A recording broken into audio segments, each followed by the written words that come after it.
Hello အားလုံးပဲမင်္ဂလာပါရှင်။တင်ကြီးမဆွေဟမ်မိတ်ကနေကြိုဆိုလိုက်ပါတယ်။ဒီနေ့ပြမယ့်အိတ်လေးကတော့ဒါပွက်တဲ့အိတ်လေးကိုဒီဇိုင်းဆန်လေးနဲ့အရင်ချိုးဖို့ကောင်းတဲ့အိတ်လေးဖြစ်ပါတယ်။ဒါလေးအဆိုရင်လုံးဝကို 100% handmade เนาะ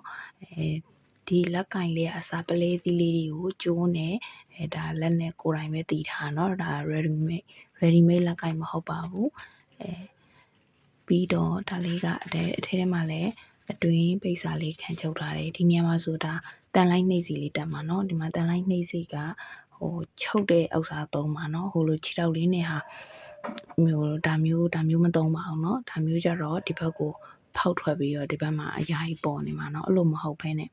ဟိုဟာနဲ့အချီနဲ့ချုပ်တွဲတဲ့ဥစ္စာလေးသုံးပါအဲ့ဒါလေးကုန်ပြီလို့အဲ့ဒါလေးမတက်ရသေးဘူး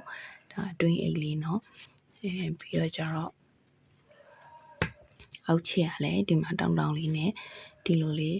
ထောင်ထားလို့ရရဲ့เนาะသူကချီပျော်လေးသုံးထားရဆိုပေမဲ့အဲ့လိုတောင်လေးဖြစ်ပြီးတော့